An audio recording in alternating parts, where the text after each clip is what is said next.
এইখিনিতে মংগল আচৰণৰ কথা কওঁতেই আমি কৈ আহোঁ যে এজন ছাত্ৰৰ আচৰণসমূহ আমি মংগল বুলি কেতিয়া ক'ম?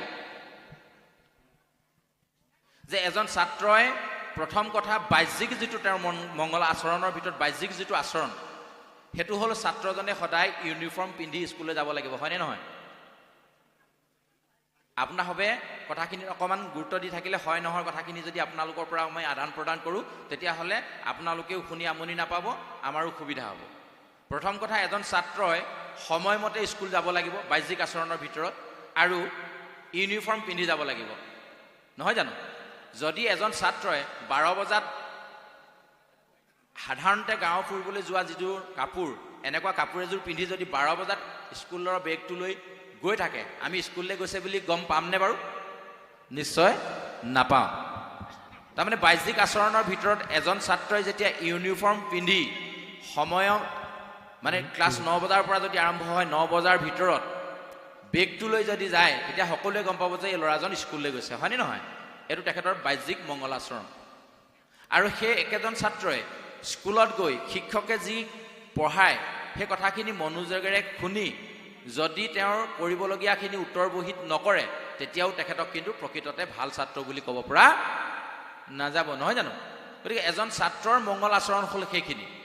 ঠিক একেদৰে এজন শিক্ষকে স্কুলত যেনেধৰণে ল'ৰা ছোৱালীক পঢ়ায়, স্কুলত হাতত যেনিবা শাসন কৰিবৰ কাৰণে এছাৰি এডাল লৈ ল'ৰা ছোৱালীখিনিক পঢ়ায়, সেই একেটা আচৰণকে যদি ঘৰতো কৰে, আইগৰাকীয়ে সোধাই আহিবনে বাৰু? নহয় জানো? স্কুলৰ নিচিনাকৈ যদি আইগৰাকীকো এছাৰিডাল লৈ প্ৰতিটো কামতে এইটো কৰ সেইটো কৰ কৈ থাকে, হ'ব জানো? কাৰণ স্কুলত যিটো তেওঁৰ আচৰণ, সেই একেটা আচৰণ যদি আমি ঘৰতো কৰোঁ, তেতিয়াহ'লে তেখেতক ভাল নাপাব, নহয় জানো? ঠিক একেদৰে শ্ৰীমদ ভাগৱত বৈকুণ্ঠৰ কল্পতৰুৰ শ্ৰীমদ ভাগৱত পুৰাণৰ সূৰ্য শাস্ত্ৰ, এই শাস্ত্ৰভাগী যেতিয়া আমি অধ্যয়ন কৰিবলৈ আহিম, এই শাস্ত্ৰভাগীৰ কাষলৈ যেতিয়া আমি আহিম, তেতিয়া বাহ্যিক আচৰণৰ ভিতৰত আমি প্ৰথম কি কৰিব লাগিব? সেইটো আপোনালোক সকলোৱে দেখি আছে। আজি ইয়ালৈ সাধাৰণতে যিগৰাকী ছোৱালীয়ে ইফালে সিফালে গ'লে যিযোৰ কাপোৰ পিন্ধি যায়, সেই কাপোৰযোৰৰ পৰিৱৰ্তে অন্যান্য ভকতসকলে আইসকলে যেনেধৰণৰ সাজ পোছাক পিন্ধি হয় তেনেকৈ পিন্ধি আহিছে, নহয় জানো? বাহ্যিক আচৰণ, ইউনিফৰ্ম পিন্ধি আহিছে। আজি যুৱ প্ৰজন্মসকলেও, ডেকা ল'ৰাসকলেও সকলোৱে ধুতি গামোচা পিন্ধি আহিছে, হয়নে নহয়? এইটো প্ৰথম ভকতৰ ইউনিফৰ্ম আজি তেওঁলোকে পিন্ধিলে। 1 নম্বৰ বাহ্যিক আচৰণ তেওঁলোকে পাছ কৰিছে। কৃষ্ণ সমিতিৰ বাপজনে আমাক জনাইছে যে এই কাষত বহি থকা আইসকলৰ কাৰণে ধূপৰ ধোঁৱাটোৱে অকণ বেছি আমনি কৰিছে, গতিকে এই সময়ত পাৰিলে বাহিৰতে জ্বলোৱাৰ ব্যৱস্থা কৰিছে, তাতে কৰিলে অকণমান সুবিধা হ'ব। হয়ো কথাটো, ধোঁৱাই আমাৰ আইসকলক অকণমান আমনি কৰিছে, গতিকে সমিতিৰ অনুৰোধভাগ আমি জনালোঁ। যে হওক, এতিয়া আমি আকৌ ভাগৱতৰ মংগলাচৰণলৈ আহোঁ। এতিয়া প্ৰথম বাহ্যিক যিটো আচৰণ, ধুতি গামোচা আমি পিন্ধি আহিব লাগে, আইসকলেও মেখেলা চাদৰ পিন্ধি পিন্ধি আহিলোঁ। 2 নম্বৰটো আচৰণ, বাহ্যিক আচৰণৰ ভিতৰত আমি কৈছোঁ যে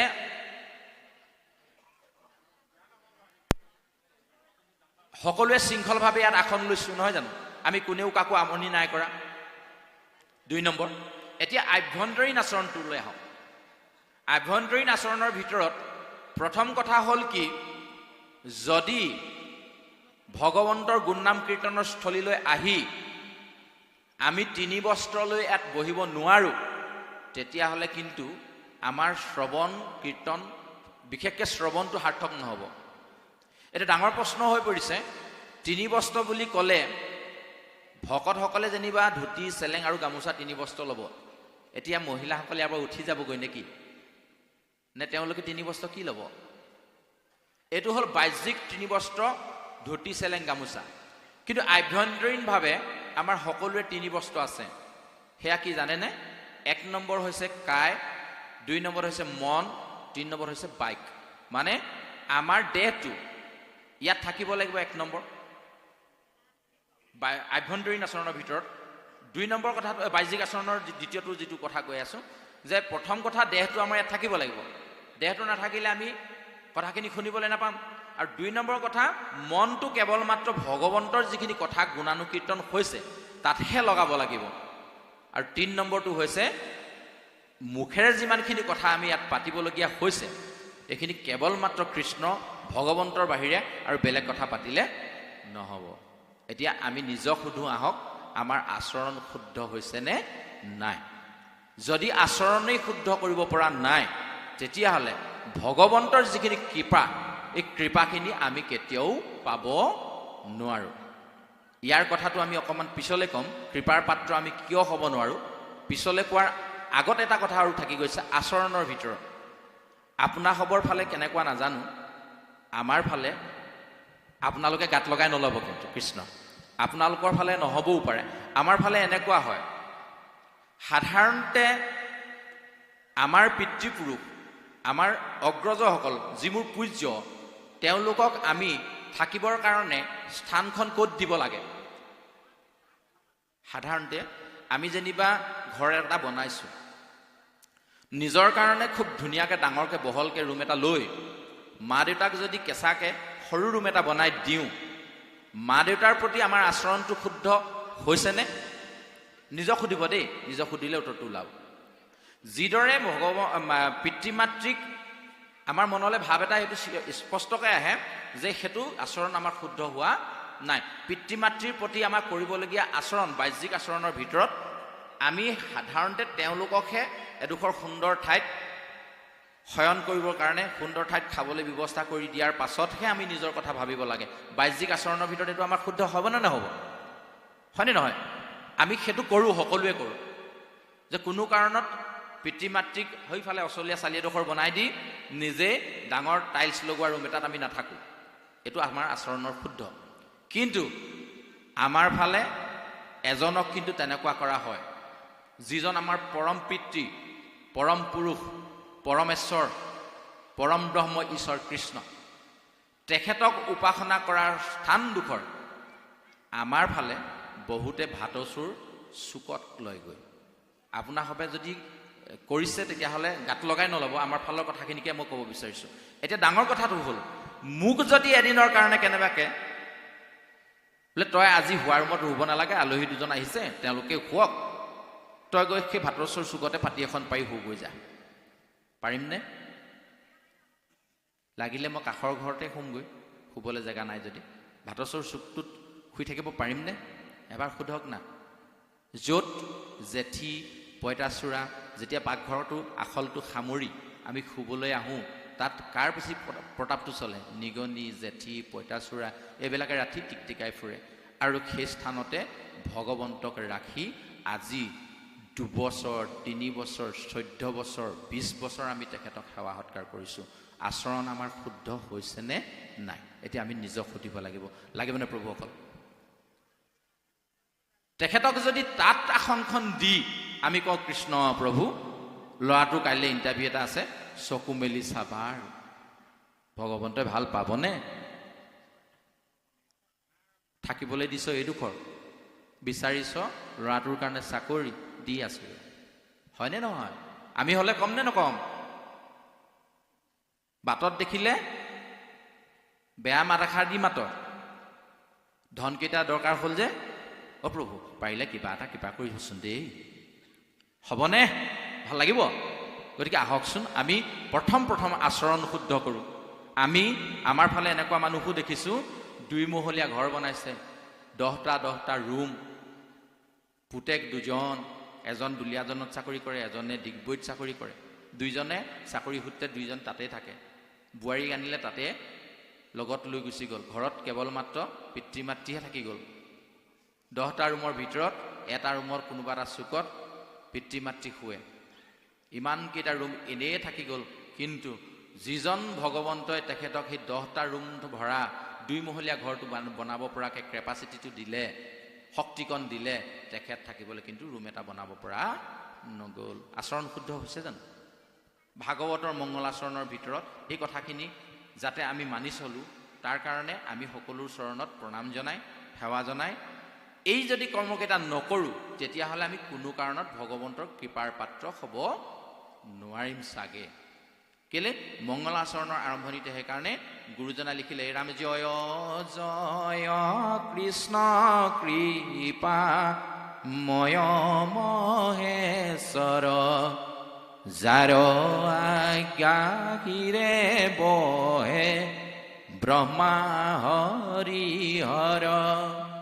জয় জয় কৃষ্ণ কৃপাময় মহেশ্বৰ। কৃপাময়, এতিয়া কৃপাময় কাক কয়? সন্ধি ভাঙোৱাচোন। এই যে সমাস বুলি কয় যে, দ্বন্দ্ব সমাস, দিগ্গু সমাস, আমি পঢ়িছোঁ নহয় জানো?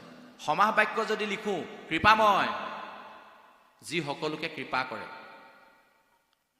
যি সকলোকে কৃপা কৰে, তেওঁক কৃপাময় বুলি কোৱা নহয় জানো? সমাস বাক্য যদি লিখোঁ, কৃপাময় শব্দটোৰ সমাস বাক্যটো হ'ব যি সকলোকে কৃপা কৰে। যদি ভগৱন্তই সকলোকে কৃপা কৰে, তেতিয়াহ'লে এখেত ধনী মই দুখীয়া, তেখেত সুখী মই দুখী কিয়? সকলোকে সমানে কৃপা কৰে বুলি কৈছে ন? যি সকলোকে কৃপা কৰে তেওঁহে কৃপাময়। যদি জয় জয় কৃষ্ণ কৃপাময় মহেশ্বৰ হয়, মহেশ্বৰ মানে মহাযোগীশ্বৰ মহেশ্বৰ, যদি মহেশ্বৰ তেওঁ হয়, তেতিয়াহ'লে তেওঁ যদি সকলোকে কৃপা কৰে, সকলো সমান হ'ব লাগিছিলে, কিয় নহয়? এটা ডাঙৰ কথাটো হ'ল কি, ভগৱন্তৰ কৃপাটোত গণ্ডগোল নাই। গণ্ডগোলটো হৈছে পাত্ৰটোত, যিটো পাত্ৰত আমি কৃপাটো লওঁ। এতিয়া আহকচোন নিজক সোধো এবাৰ, এই পাত্ৰটো ক'ত থাকে? আমাৰ উঠি অহা প্ৰজন্মসকলে বেছি গুৰুত্ব দি শুনক দেই কথাখিনি, যে আমি মা দেউতাৰ মৰমৰ পাত্ৰ, আমি শ্ৰদ্ধাৰ পাত্ৰ, আমি যে কওঁ মা দেউতাৰ মৰমৰ পাত্ৰ, এই পাত্ৰটো ক'ত আছে? এই যে ঘটিটো এটা পাত্ৰ, ইয়াত আমি পানী থৈছোঁ, এইটো আমি দেখি পাইছোঁ, এইটো পাত্ৰ। যে আমি যে মা দেউতাৰ মৰমৰ পাত্ৰ, এই পাত্ৰটো ক'ত থাকে বাৰু? ক'ত থাকে? হৃদয়ত, অন্তৰত, য'ত মৰমৰ অনুভূতিবিলাক জগাব পাৰি, নহয় জানো? এই মৰমৰ পাত্ৰটো আমি কেনেকৈ চফা কৰিম? এতিয়া এজাক বৰষুণ, একেজাক বৰষুণতে এখেতে এটা পাত্ৰ পাতিলে আৰু ময়ো এটা পাত্ৰ পাতি দিলোঁ। এখেতৰ পাত্ৰটোত বৰষুণৰ পানীখিনি চাফাকৈ পৰিল আৰু মোৰ পাত্ৰটোত লেতেৰাকৈ হ'ল, লেতেৰা পানী পৰিলে। কেনেকৈ হ'ল বাৰু? মোৰ পাত্ৰটো গোবৰ লাগি আছিলে, জাবৰ পৰি আছিলে, মোৰ পানীখিনি লেতেৰা হ'বনে নহ'ব? মানে মই যদি পাত্ৰটো চফা কৰি নাপাতো, একেজাক বৰষুণতে এখেতে চফা পানী পাব, মই লেতেৰা পানী পাম নে নাপাম? যে ভগৱন্তইও সকলোকে কৃপাৰ বৰষুণটো কৰিয়ে আছে। ভগৱন্তই কৃপাৰ বৰষুণ সদায়ে কৰি থাকে, সকলোকে দিয়ে থাকে। এই কৃপা নামৰ বৰষুণৰ পানীকণ য'ত পৰে, হৃদয় নামৰ পাত্ৰটো যাৰ লেতেৰা হৈ আছে, তেখেতৰ কৃপাখিনি লেতেৰা হৈ পৰিব। তাৰ ফলত তেওঁ অসুখী হ'ব, তেওঁ দুখীয়া হ'ব, তেওঁ দুখ পাব, আৰু যিজনৰ পাত্ৰটো চফা হৈ আছে তেখেতে সুখ পাব। হয়নে নহয়? সুখী হ'ব। হয় নিচিনা লাগিছেনে নাই লগা? হয় নিচিনা লাগিছেনে? আমি যিমান পাৰোঁ বাস্তৱসন্মতভাৱে কথাখিনি আলোচনা কৰিম, নহ'লে নতুন প্ৰজন্ম পাঠলৈ নাহে। আৰু নতুন প্ৰজন্ম পাঠলৈ নহয় এটাই কাৰণ, ইয়াত কিছুমান এনেকুৱা ধৰণৰ অদ্ভুত কথা লিখা থাকে, এনেকুৱা কিছুমান অলৌকিক কথা লিখা থাকে শাস্ত্ৰত, যিখিনি নতুনকৈ ইঞ্জিনিয়াৰ পাছ কৰা, ডক্টৰ পাছ কৰা, IPSC UPSC পাছ কৰা ল'ৰা ছোৱালীয়ে বিশ্বাস কেতিয়াও নকৰে। কেলে? এখিনি দৈত্য আৰু এখিনি দেৱতা বুলি কওঁতে 33 কোটি দেৱতা 35 কোটি দৈত্য লগ লাগি বোলে মন্দৰ নামৰ পৰ্বত এটাকে দাঙি লৈ গুচি গ'ল। চিধা চিধি সেই ল'ৰাজনে ক'ব, এইবোৰ ফটুৱা কথা, কেতিয়াও মাটি পৰ্বত এটা যিমানেই মানুহ নহওক কিন্তু দাঙিব নোৱাৰে। দাঙি নিলে ক'লে বোলে ক্ষীৰ নামৰ সাগৰলৈ। মিছা কথা, ক্ষীৰ সাগৰ আমি নাই শুনা। 5খন মহাসাগৰ 7খন সাগৰৰ নাম শুনিছোঁ, তাত কিন্তু ক্ষীৰ সাগৰ নাম নাই শুনা। মিছা কথা লিখিছে, ক'ব নে নক'ব? আকৌ এই যে 35 কোটি দৈত্য আৰু 33 কোটি দেৱতা, টোটেল হৈ গ'ল 68 কোটি মানুহ। 68 কোটি মানুহ গৈ থাকিবলৈ ৰাস্তাটো কেনেকুৱা আছিলে সেই সময়? কোনোবাই বিশ্বাস কৰিবনে? বাৰু মানি ল'লোৱেই, নি পেলালে ক্ষীৰ সাগৰ, সেইটোও মানি ল'লোঁ। সেইটো তললৈ নগ'লনে? মাটি বোলা বস্তুটো গলি নগ'লনে? তাকো বোলে তললৈ নাযাবলৈ কাছ এজনীয়ে পিঠি পাতি ধৰিলে। অসম্ভৱ কথা। 68 কোটি মানুহে দাঙি নিব নোৱাৰা পৰ্বতটোক একো জেকু কৰি নিছে, আৰু সেইটো হেনো এজনী কাছৰে পিঠি পাতি ধৰিছে। এইটো কেনেকৈ সম্ভৱ? ঠিক আছে, সিমানখিনিলৈকে মানি ল'লোঁ। তাকো মঠিবৰ কাৰণে কি কৰিলে? সাপ এডাল ল'লে বোলে। মই ইয়াত আছে অমিত মথন কথাটো। সাপ এডাল ল'লে, সাপডালে পৰ্বতটোত এপাক দি ইফালে 33 কোটিয়ে ধৰিছে, ইফালে 35 কোটিয়ে ধৰিছে। সাপেই নে সেইডাল? বিশ্বাস কৰিবনে কোনোবাই? কিন্তু এই কথাখিনি আমি এনেধৰণে বুজিব লাগিব, এই সংসাৰ নামৰ ভৱসমুদ্ৰখনত, এই ভৱসমুদ্ৰখনকে আমি যদি ক্ষীৰ সাগৰ বুলি ভাবি লওঁ, ইয়াতে মনটো আছে আটাইতকৈ গধুৰ পৰ্বত। মনটোৱে যদি ৰাতিপুৱা কেনেবাকৈ ক'লে মোৰ উঠিবলৈ মন যোৱা নাই, তাক আৰু তোলাটো সম্ভৱ নহয়। মন সমান গধুৰ বস্তু নাই, আৰু মনৰ সমান পাতল বস্তুও নাই। মনে যদি এবাৰ ভাবি ল'লে গুৱাহাটী পেহী গ'লে মই কাইলৈ যাম, পেহীঘৰ পাকঘৰৰ চুকত কোনটো বৈয়ামত মিঠাই ক'ত থোৱা আছে সিবোৰ পাই গ'ল। ইয়াত ষ্টাৰ্ট দিবলৈ পোৱাই নাই, কাপোৰে পিন্ধিবলৈ পোৱা নাই, মন গৈ বিস্কুটৰ টেমা পাই গ'ল। পাই নাই? মন ইমানেই পাতল। গতিকে এই মন নামৰ মন্দৰগিৰি পৰ্বতটোক এই ভৱ সংসাৰখনক ক্ষীৰসাগৰ বুলি কৈ লৈ অহৰ্নিশে আমাৰ দুটা গুণে তাক মৰ্দন কৰি থকা আছে, এটা দৈবিক গুণ, এটা আখৰিক গুণ। এই দুটা গুণে যেতিয়া মঠি থাকিব তাৰ পৰা আমি অমৃতটো পান কৰিব লাগিব। এই কথাটোহে সাগৰ মন্থনে বুজাব বিচাৰিছে বুলি আমি ভাবি লওঁ। আমাৰ কিবা এটা উপকাৰ হ'বনে নহ'ব? কৃষ্ণ আমাক কৈছেনে? কৃষ্ণ মাধৱ, কৃষ্ণ কৃষ্ণ মাধৱ, হয় কৃষ্ণ, হয় কৃষ্ণ মাধৱ।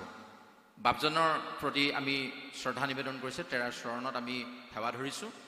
কথাটো হ'ল ক্ষুদ্ৰ ব্যাধেই হওক, ব্ৰহ্মব্যাধেই হওক, জ্ঞান মাৰ্গেই হওক, লীলা মাৰ্গেই হওক, তত্ত্বমাৰ্গেই হওক, মূল কথাটো হ'ল আমি মূল বস্তুটো পাব লাগে যিটোৰ পৰা আমাৰ উপকাৰ হয়। কথাটো হ'ল চাওক, অলপ আগত আমাৰ তুলসী খেমচোৱা প্ৰভুজনে ভাগৱতৰ উদ্বোধনী কৰিছিলে। তেখেতে কৈছিলে, খুব সুন্দৰকৈ কৈছিলে, আপুনি আছিল চাগে নাজানো মই, যে এখন খেলত এটা টিমে ৰঙা জাৰ্চি পিন্ধিলে, এটা টিমে বগা জাৰ্চি পিন্ধিলে, এটা টিমে সেউজীয়া জাৰ্চি পিন্ধিলে। দেখা গ'ল খেলখনৰ বিভিন্ন টিমৰ লগত খেলখন খেলাৰ পাছত ৰঙা জাৰ্চি পিন্ধা টিমটো জিকিলে, ফাইনেলত উইনাৰ হ'ল। ঠিক এই যিটো টিমে হাৰিলে সিহঁতে যদি এনেকৈ ভাবি লয় ৰঙা জাৰ্চি পিন্ধিলে আমিও জিকিম, এবাৰ তহঁতক পিন্ধিবলৈ নিদিওঁ, তহঁতি নিচলা হৈ খেলিব লাগিব, আমি কিন্তু ৰঙা জাৰ্চি পিন্ধি খেলিম, আমি জিকিম নাই প্ৰভু? নিজিকো। তো এই কথাটোৱে হ'ল মূল তত্ত্ব। কোনে কি জাৰ্চি পিন্ধি খেলিছে সেইটো লৈ মোৰ ডাঙৰ কথা নহয়। ডাঙৰ কথাটো হ'ল খেলখনত উইনাৰ হ'বলৈ হ'লে মই খেলখন ভালকৈ খেলিব লাগিব, জাৰ্চিটো ভাল পিন্ধিলে নহ'ব। ক্ষুদ্ৰ ব্যাসেই হওক, বৃহৎ ব্যাসেই হওক, লীলা মাৰ্গে হওক, তত্ত্ব মাৰ্গে হওক, জ্ঞান মাৰ্গে হওক, মোৰ ক'বলগীয়া একো নাই। খালি মই মূল জেগাডোখৰ পাব লাগিব। মই ভজু হৈ সোণাৰীলৈ যাওঁ, মই এইফালে মৰাণ হৈ পিনি সোণাৰীলৈ যাওঁ, মই ইফালে চন্তক হৈ সোণাৰীলৈ যাওঁ, কথা নাই, মই কিন্তু সোণাৰী পাবগৈ লাগিব, হয়নে নহয়? গতিকে আমি তত্ত্বটোলৈ আহোঁ দেই প্ৰভু কৃষ্ণ। পুনশ্চ সেৱা ধৰা হৈছে, অপৰাধ মাৰ্জনা কৰিব। কৃষ্ণ মাধৱ, কৃষ্ণ কৃষ্ণ। আমি মূল কথাখিনিলৈ আহিম প্ৰভু। আমি কথাখিনি আগবঢ়াই লৈ যোৱাৰ মাজত এটা কাম কৰিব, আপোনাৰ প্ৰশ্নকেইটা ৰাখিব, আমি শেষলৈ উত্তৰ দিবলৈ যত্ন কৰিম। মাজত থাকি গ'লে আমাৰো আগটো হেৰাই যাব। এইখিনিত আমি কোনখিনিত গৈ আছিলোঁ এতিয়া মোৰে অকণমান দিগদাৰ আছে। আমি যে সাগৰ মন্থনৰ কথা কৈ আছিলোঁ নহয় জানো? গতিকে আমি তাৰ পৰা জ্ঞানটো ল'ব লাগিব যে আমাৰ দুটা গুণ সদায় আমাৰ লগত আছে, দৈবিক আৰু আখৰিক। চাব দেই, দৈবিক আখৰিক। এতিয়া যিখিনি মানুহৰ মাজত যে সাগৰ মন্থনৰ কথাখিনি হৈছিলে, সেই কথাখিনি এইটো কাৰণেই টানি আনিছোঁ যে মংগলাচৰণৰ লগত ই মানে এটা সম্পৰ্ক থকা। আচৰণ মংগল কৰাৰ পাছত আমাৰ মনবোৰ যদি আমি তেনেকুৱা কৰি লওঁ তেতিয়াহ'লে আমাৰ অসুবিধা হ'ব।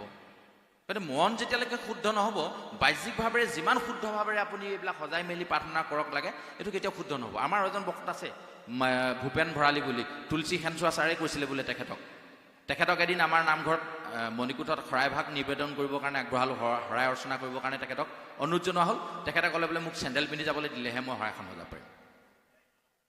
এতিয়া শুনি কেনেকুৱা লাগিছে? আমাৰ জ্যেষ্ঠসকল বাদ দিয়ক, এই চতুৰ্থ শ্ৰেণীত পঢ়া ল'ৰাটোও ক'ব চেণ্ডেল পিন্ধি নামঘৰত সোমাব নাপায় নহয়, ক'ব নক'ব? কিয় নাপায় চেণ্ডেল পিন্ধি সোমাব? এনেই ভাবকচোন মনটো, চেণ্ডেলযোৰে আমি বিভিন্ন লেতেৰা ঠাই গচকি আহিছোঁ, গতিকে তাক আমি কি বুলি ভাবোঁ? লেতেৰা বুলি ভাবোঁ, হয়নে নহয়? গতিকে আমি খুলি থৈ আহোঁ। মই খালী ভৰিৰে যেনিবা আহিম ঘৰৰ পৰা, তেতিয়া ভৰিটো খুলি থৈ আহিম নি বাহিৰত? ধুয়েতো সোমাম, তো চেণ্ডেলটো ধুই সোমাম আকৌ, তেতিয়া হ'বনে নহ'ব? তথাপিও নহ'ব। আমি সেইটো মনলৈ ভাৱ এটা আনিছোঁ নাই? তাৰমানে কথাটো হ'ল কি, লেতেৰা বুলি যাক আমি ভাবোঁ সেই বস্তুটো বাহিৰত থৈহে আমি এই জেগাডোখৰলৈ সোমাম। কেলে? ভগৱন্তৰ ঠাইডোখৰৰ নিচিনা, বৈকুণ্ঠৰ নিচিনা পবিত্ৰ ঠাই আৰু এই পৃথিৱীত ক'তোৱে নাই। এটা ডাঙৰ কথাটো হ'ল কি জানেনে? চেণ্ডেলযোৰ বাহিৰত থৈ আহিলোঁ, বাহ্যিকভাৱে দৃষ্টিত পৰিল কাৰণে, কিন্তু আভ্যন্তৰীণভাৱে ভাবক, মনত বহুত লেতেৰা ভাৱ লৈ যদি মই ইয়াত বহি আছোঁ, এইজনে আলোচনা কৰিলে যদি হ'ল আৰু আমুকে পাঠ কৰিলে যাবা শুনিবলৈ মন নাযায়, ইমান ভুলকৈ পঢ়িছে আমুক তামুক, ই এজনৰ ওচৰতহে বহিবলৈ দিলে, দেখিবলৈ মন নাযায়। এই ভাৱবোৰ লৈ ইয়াত বহি থকা, চেণ্ডেল পিন্ধি মনুকুটলৈ যোৱা, কেই হ'লনে নহ'ল? একে হ'লনে নহ'ল? গতিকে আহক এই মংগল আচৰণবোৰ আমি কৰোঁ, আচৰণবোৰ আমি শুদ্ধ কৰোঁ। আমাৰ দেহত দুটা গুণে আমাক সদায় আৱৰি থাকে, মনটোক। সেই মন্দৰগিৰিটোৰ কথা কওঁতেই কথাখিনি কৈ লৈছোঁ যে দৈবিক গুণ কোনটো আমাৰ আইগৰাকীয়ে ৰাতিপুৱা চোতালখন শাৰী শাৰী পদূলিমুখ পালেগৈ। আগদিনা বতাহ ধুমুহা হৈছিলে, দেখিলে সৰু কপৌ চৰাই পোৱালি এটা পাখি গজিছে আৰু কাইলৈ পৰহিলৈ উৰণীয়া হ'ব। বতাহত বাঁহৰ পৰা খহি পৰিল, দেহি ঐ মাকে পালে লৈ যাব, এই বুলি গেটৰ খুটাটোতে তুলি থৈ গুচি আহিলে। এইটো তেখেতৰ দৈবিক গুণ। সেই কুকুৰটোৱে খাই পেলক বুলি জলিয়াইটো নাই দিয়া, মাৰিয়ে পেলাওঁ যি হয় বুলি এইটো নাই কোৱা। এইটো আখৰিক গুণৰ প্ৰভাৱলৈ তেওঁ নাই যোৱা, নহয় জানো? দৈবিক গুণ, তাৰমানে পোৱালিটো বাচিলেও বাচক, তুলি থৈ আহিলে। আৰু সেই একেগৰাকীয়ে গধূলি ভনী বইনাই আহিছে, দুজনহে এই সৰু চাই এটা ধৰিলেও হ'ব বুলি গঁৰালত হাত সোমোৱাই এটা মুচৰি মাৰি পেলালে। আখৰিক গুণ হয়নে নহয়? এই দুটা গুণৰ মাজত আমি প্ৰতিটো কৰ্ম কৰোঁ নে নকৰোঁ, এতিয়া নিজক এবাৰ সোধক। যদি কৰোঁ তেতিয়াহ'লে দৈবিক আৰু আখৰিক দুটা গুণ আমাৰ লগতে আছে, আৰু সেই গুণ দুটাৰ মাজতে মন বোলা বস্তুটো পৰ্বত হিচাপে বহি আছে, যাক হিলাবলৈ অসুবিধা আছে। দুইটাই দৈবিক গুণে ক'ব এইটো নাপায় নাপায় নাপায় নাপায় এই দিয়ে, আখৰিক মনটোৱে ক'ব সেই তেওঁ কোনো নাই দেখা নহয়, দেখিলে নকৰোঁতো, হয়নে? আপোনাৰ হ'বৰ আগত এতিয়া মই মহাভকত, ৰাতি আন্ধাৰত অকলে অকলে মইহে নিজক চিনি পাম, মই কি নিজক সুধিলে উত্তৰবোৰ ওলাব। যা হওক, মংগলাচৰণৰ কথাখিনি ক'বলৈ যাওঁতে এই কথাখিনি আমি আগবঢ়ালোঁ যে আমি সদায় সেই ভাৱেৰে ভগৱন্তৰ কাষলৈ আহিবই লাগিব। আৰু এটা কথা স্পষ্ট যে ভগৱন্ত যেতিয়ালৈকে আমাক সহায় নকৰিব তেতিয়ালৈকে কিন্তু আমাৰ কোনো কাৰণতে পৰিত্ৰাণ পোৱাৰ উপায় এই পৃথিৱীত নাই। মানে এটা কথা আমি স্পষ্ট মানি লওঁ আহক। তেওঁ কৈছিলে অথনি হেনচোৱা প্ৰভুজনে যে ভগৱন্তৰ বিষয়ে লিখি থোৱা যিকেইখন নিগম শাস্ত্ৰ আছে সেইকেইখনৰ বাদে বাকী নিজৰ চকুটোকো আপুনি বিশ্বাস কৰিব নোৱাৰে। তেখেতে বৰ সুন্দৰ উদাহৰণ এটা দিছিলে, কি জানেনে? শিমলুগুৰিৰ এই যে ৰেল ক্ৰচিংটো দেখিছে, তাতে থিয় হৈ মাউতগাঁৱৰ ফাললৈ যদি আপুনি চাই দিয়ে, ৰেলৰ চিৰিকেইটা যেন মাউতগাঁও পোৱাৰ আগে আগে দুইটা লগ লাগিছে, এনেকুৱা নিচিনা দেখে বোলে। কিন্তু কথাটো সঁচা হয় জানো? তাৰমানে চকুৱে কি দেখিলোঁ? ভুল দেখিলোঁ। পৰম সত্যটো কি? চিৰিদুপাত কোনোদিনে লগ নাই লগা। ঠিক তেনেধৰণে এনেকুৱা কিছুমান পৰম সত্য এই শাস্ত্ৰবোৰত লিখা আছে, যিটো অবিহনে আমি একেবাৰে অস্তিত্বহীন। আৰু এটা উদাহৰণ লৈ লওঁ, বুজিবলৈ সুবিধা হ'ব। কেইটামান বস্তু আমাক ভগৱন্ত ঈশ্বৰ পৰম ব্ৰহ্মৰ বাহিৰে কোনেও দিব নোৱাৰে। সেয়া হ'ল পঞ্চ তন্মাত্ৰ: ৰূপ, ৰস, গন্ধ, স্পৰ্শ, শব্দ। এইকেইটা ভগৱন্ত প্ৰভুৰ বাহিৰে আমাক কোনেও দিব নোৱাৰে। তাৰমানে কি কৈছোঁ, আমি অকণমান বুজাই দিবলৈ চেষ্টা কৰিছোঁ। সাধাৰণতে চাব দেই আপোনাৰ হবে যে জেলত যেতিয়া এজন কয়দী যায়, 6 বছৰ সশ্ৰম কাৰাদণ্ড, 20 বছৰ সশ্ৰম কাৰাদণ্ড যেতিয়া বিহে এজন ব্যক্তিক, তেতিয়া সাধাৰণতে কি হয়, মানুহজনে যেতিয়া জেলত প্ৰৱেশ কৰিব তেখেতক এটা ইউনিফৰ্ম দিয়া যায়। ইউনিফৰ্মটোত তেওঁ পিছফালে এটা নম্বৰ লিখি থৈ দিয়ে, আৰু যেতিয়া ওলাই আহিব তেতিয়াহে সেই ইউনিফৰ্মটো খুলি ওলাই আহিব পাৰিব। কিয় দিয়ে জানেনে? আমি কৈ দিছোঁ, কথাখিনি আমাক সোনকালে আগবাঢ়িব তেতিয়া। যে তেখেতৰ কি হৈছে, যিদিনা জেলত সোমাবলগীয়া হ'ল, হাতত পকেটত ধৰি ল'লোঁ, মণি বেগটোত 3000 টকা আছিল, সেইটো তেওঁ ভিতৰলৈ লৈ যাব নোৱাৰিব। হাতত 4টামান আঙুঠি পিন্ধি আছিল, নোৱাৰিব, ভিতৰলৈ নিব, খুলি থৈ যাব লাগিব।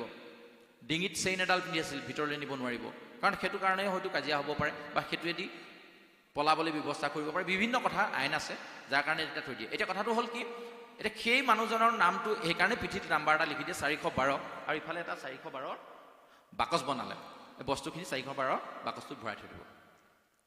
কেলৈ থৈ দিব? যিদিনা তেওঁ 6 বছৰ পাছত জেলৰ পৰা ওলাই আহিব, তেতিয়া যিজনে তেওঁৰ বস্তুখিনি কাঢ়ি লৈছিলে হয়তো তেওঁ নাথাকিবও পাৰে, ৰিটায়াৰ হৈ যাব, ট্ৰান্সফাৰ হৈ যাব, কিন্তু নম্বৰটো চাই তাত দায়িত্বত যিজন মানুহে থাকিব সেই মানুহজনে তেওঁ বস্তুখিনি উভতাই দিব পাৰিব। কথাষাৰ এইকাৰণে কোৱা হৈছে যে আমিসমূহ ভগৱন্তৰ সেই টোপনি নামৰ জেইলখনত সদায় যাবলগীয়া হয়, য'ত 5টা বস্তু ভগৱন্তে আমাৰ পৰা কাঢ়ি লয়। মন কৰিব দেই কথাটো। এইটো কাৰণে কৈছোঁ, আমি ভগৱন্ত ঈশ্বৰৰ বাহিৰে যদি অন্য কথাত মন দিওঁ তেতিয়াহ'লে আমি জীৱনটোত কেতিয়াও হাৰ নাপাবও পাৰোঁ। কথাষাৰ এইটো কাৰণে কৈছোঁ, যেতিয়া আমি টোপনি যাওঁ, চকুটোৱে কিতাপ এখন চাই চাই চাই চাই আছিলোঁ, টোপনি অহাৰ লগে লগে আমাৰ দৃষ্টিশক্তিটো নাইকিয়া হৈ যাব। যাব নে নাযাব? টোপনিৰ পাছত মানুহে চকুৱে দেখি থাকে নেকি? তাৰমানে দৃষ্টিশক্তিটো ভগৱন্তই আমাৰ পৰা কাঢ়ি ল'লে। টোপনি নামৰ জেলটোত মই সোমাই গ'লোঁ যে, লগে লগে দৃষ্টিশক্তি কাঢ়ি ল'লে, কাণেৰে নুশুনা হৈ গ'লোঁ, মুখেৰে শব্দ ক'ব নোৱাৰা হ'লোঁ, জিভাৰে সোৱাদ ল'ব নোৱাৰা হ'লোঁ, তাৰপিছতে মহে খালেও গম নোপোৱা হৈ গ'লোঁ আৰু টোপনিত, হয়নে নহয়? পিছদিনা সাৰ পোৱাৰ লগে লগে ভগৱন্তই কিন্তু এই 5টা বস্তু আমাক ঘূৰাই দিয়ে। আমি কোনোবা দিন ধন্যবাদ দিছোঁ নে নাই? ভগৱন্তক এই 5টা বস্তু ঘূৰাই দিলা কাৰণেহে মই সাৰ পালোঁ। তাৰমানে কথাটো কি, চকু দৃষ্টিশক্তিক লৈ ল'লে, জিভাই সোৱাদ নোপোৱা হ'লোঁ। মই ৰসগোল্লা খাই ভাল পোৱা মানুহটো মুখত ৰসগোল্লা এটা লৈ লৈ যেনিবা ঘপকৈ টোপনি গুচি গ'ল, টোপনি গৈ থাকোঁতেও মই সোৱাদটো পাই থাকিম নেকি? নিশ্চয় নাপাওঁ, নহয় জানো? কিন্তু যেতিয়া সাৰ পাম লগে লগে মইচোন ৰসগোল্লাটো খাই খাই টোপনি গুচি গ'লোঁ, এনেকৈ ঘপকৈ সোৱাদটো আমাৰ জিভালৈ আহি যাব, আহিব নাই? এই বস্তুটো কোনে ঘূৰাই দিলে? সাধাৰণ চকলেট এটা কোনোবা যদি সৰু ল'ৰা এটাক দিয়ে, সি থেংক ইউ বুলি কয়। কিন্তু ভগৱন্তই আমাক 5টা বস্তু ঘূৰাই দিলে, যিকেইটা 5টা বস্তু ঘূৰাই দিয়াৰ কাৰণে মোৰ দেহটো চৈতন্য হ'ল। আমি কোনোবা দিন ভগৱন্তক ধন্যবাদ দিছোঁনে নাই?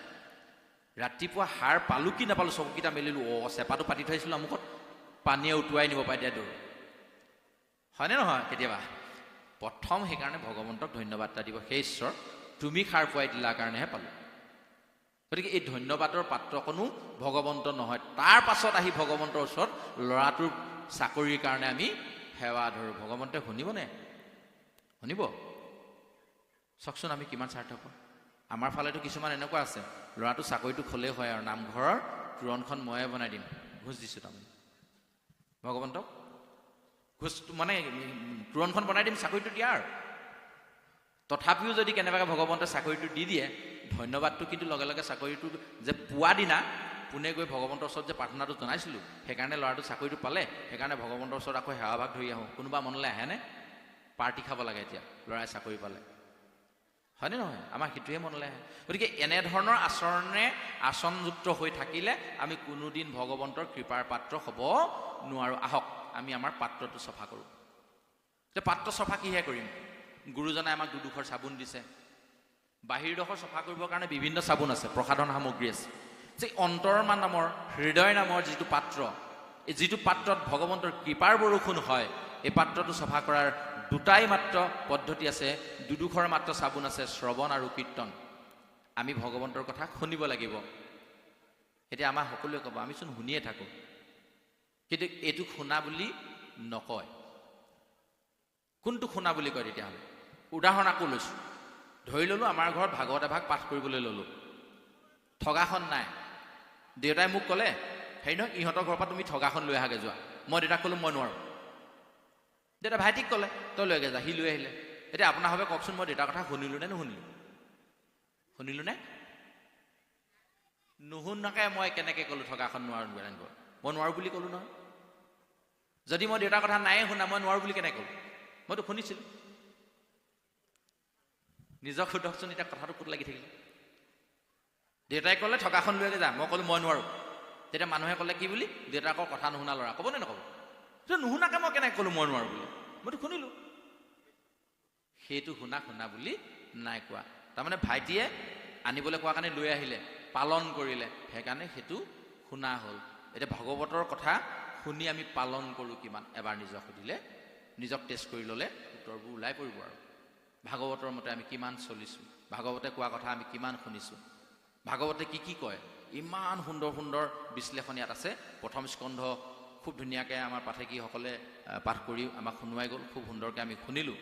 তাৰে গোটেই কথাখিনি সম্পূৰ্ণকৈ কৈ দিয়াটো একেবাৰে সম্ভৱ নহয়।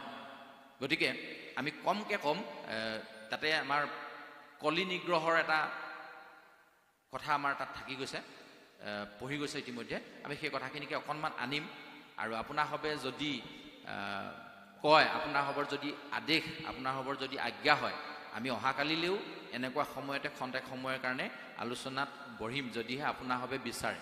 আৰু যদি নিবিচাৰে তেতিয়াহ'লে আমি আজিতে পাঠৰ আলোচনাৰ বিৰাম দিম। গতিকে সেইখিনি নিৰ্ভৰ কৰিব আপোনাৰ হবৰ ইচ্ছা অনিচ্ছাৰ ওপৰত। আপোনাৰ হবে কমিটিৰ বিষয়ববীয়াসকলক জনাব, সেই মৰ্মে সিদ্ধান্ত হ'ব। আৰু আজিৰ আলোচনাটো আমাক দিছে খুব বেছি 1 ঘণ্টাৰ কাৰণে সময়। 7টাৰ পৰা 8টা বুলি কৈছিলে, এতিয়া ইতিমধ্যে 8টা বাজিছে। খুব সোনকালে আমি পাঠ সামৰিবলগীয়া হ'ব। যদিহে আপোনাৰ হবে কয় তেতিয়াহ'লে আমি অকণমান সময় বঢ়াই ল'ব পাৰিম, তেতিয়াহে পাৰিম।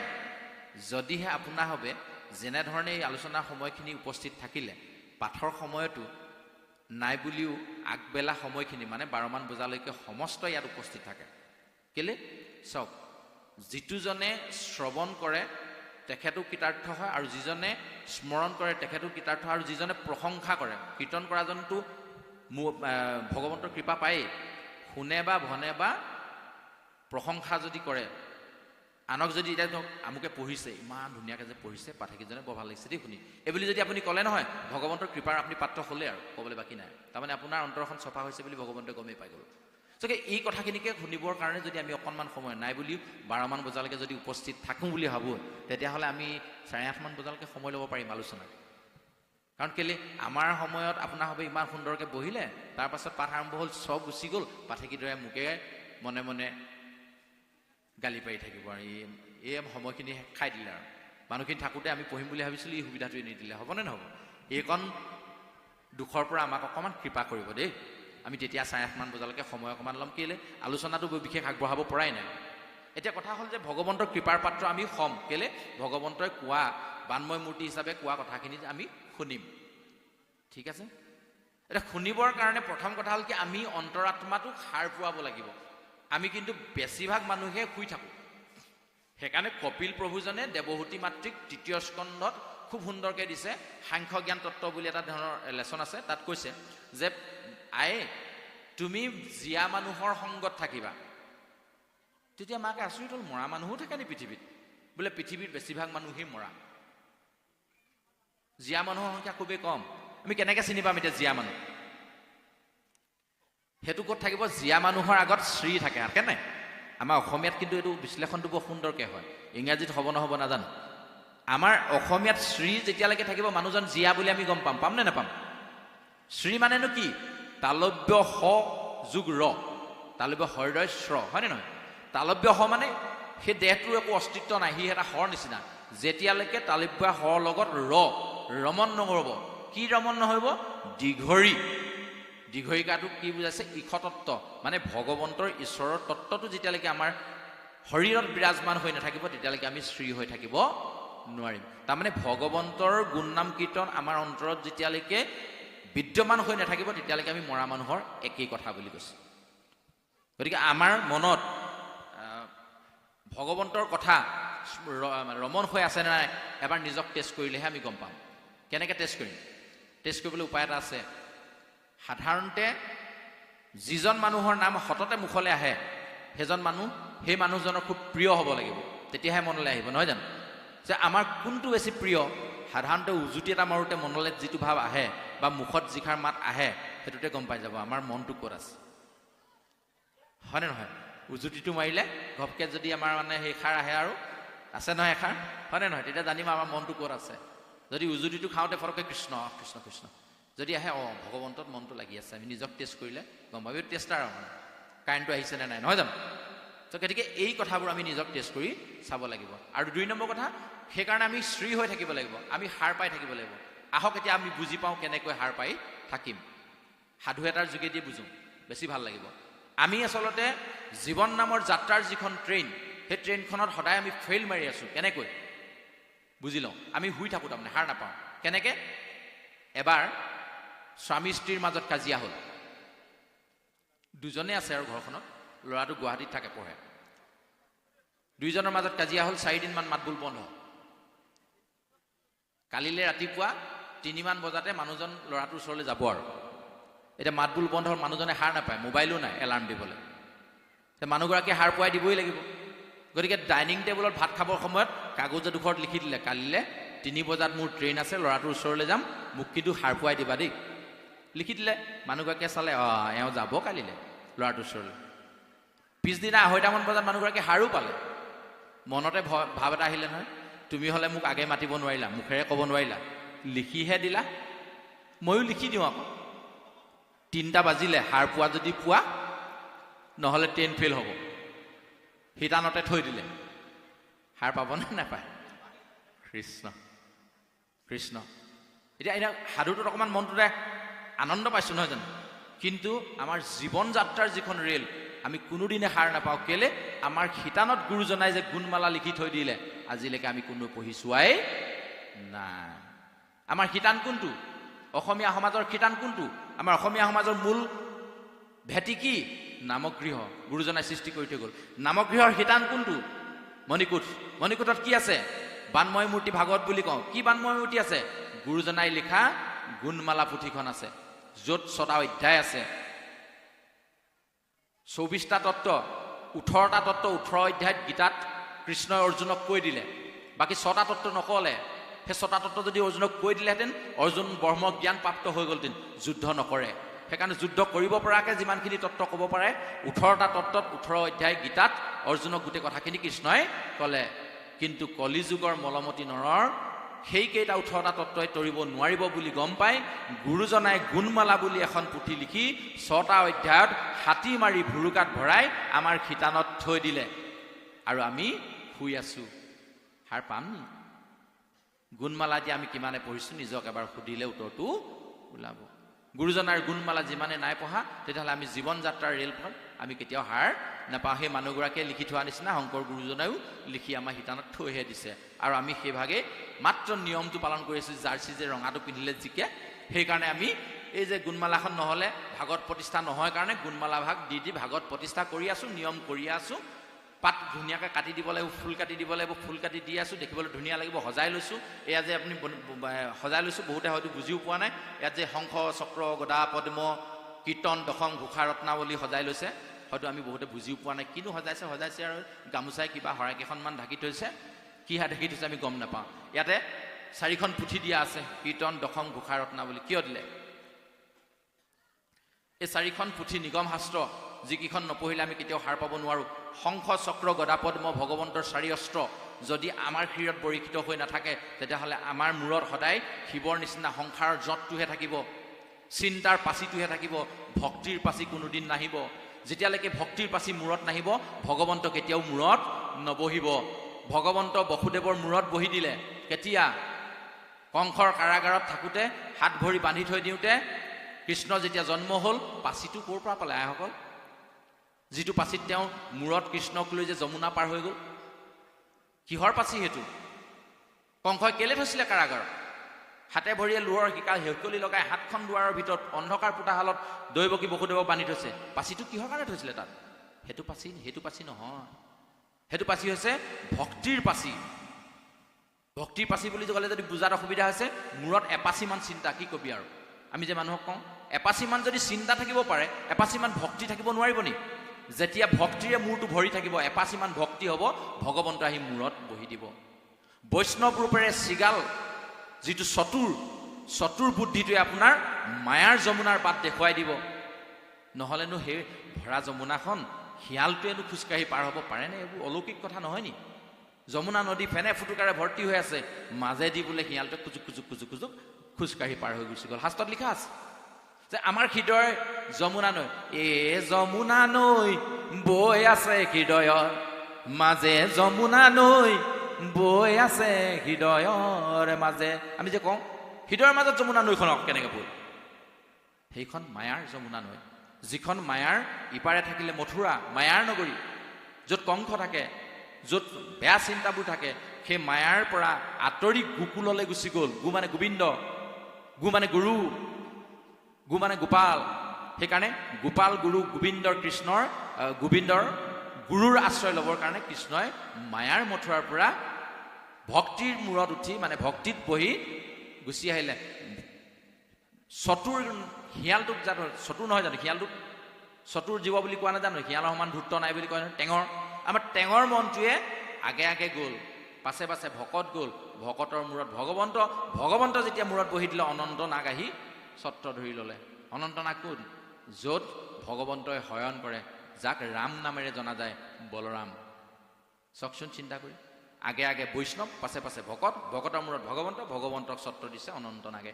বহুত তত্ত্ব আছে, এইবোৰ তত্ত্ব আমি বুজিব লাগিব। এইবোৰ তত্ত্ব বুজাৰ আগতে আমাৰ আচৰণখিনিয়ে যদি আমি শুদ্ধ কৰি ল'ব নোৱাৰোঁ, তেতিয়াহ'লে পাত্ৰটোৱে যদি আমি শুদ্ধ কৰি দিব নোৱাৰোঁ, ভগৱন্তই যিমান আমাক কৈ থাকে কাব্যিকভাৱে বা এনেকৈ আলোচক হিচাপে যিমান কৈ থাকে, কিন্তু আমাৰ হৃদয়ত কেতিয়াও নোসোমায়। কেলে? আমাৰ হৃদয় নামৰ পাত্ৰটো লেতেৰা গোবৰেৰে ভৰপূৰ হৈ আছে, যাৰ কাৰণে নামগৃহলৈ আহি আমি আমুকৰ ছোৱালীজনী পলাই গ'ল নহয়, গম পাওঁনে নাই? আমুকৰ ঘৰৰ বাৰীত যে আমুকে এনেকৈ চুৰ কৰোঁতে ধৰা পৰিলে গম পাৱনে নাই, এই কথাবোৰ পাতি পাতি বহি থাকোঁ। কেলে মনত সেই কথাবোৰে আহি থাকে। মনলৈ ভাল চিন্তা সোমাবলৈ কাণখনে নিদিয়ে, কেলে মনটো যে লেতেৰা। গোবৰ জাবৰ লগা আছে পাত্ৰটো, কিপাৰ পাত্ৰটো। গতিকে আহক আমি সকলোৱে কিপাৰ পাত্ৰটো চাফা কৰি লওঁ। চাফা কৰি লোৱাৰ পাছত আমাৰ কিছুমান আচৰণ আৰু আছে। ইয়াতে কলি নামৰ এটা জীৱ, ইয়াত বৰ সুন্দৰভাৱে দিছে। এই জীৱটোক আমি প্ৰথমে আঁতৰ কৰি ল'ব লাগিব। কলি নামৰ এটা গুণ, এই গুণটো আমি আঁতৰ কৰি ল'ব লাগিব, নহ'লে আমাৰ অসুবিধা হ'ব। পাঠকদ্বয়ে খুব সোনকালে ধুনীয়াকৈ পঢ়ি গৈছিলে। আজি আগবেলা ভাগতে প্ৰায় এইটো হৈছিলে, আগবেলা নহয় 12মান বজাৰ পিছত। ইয়াত খুব সুন্দৰকৈ লিখিছে।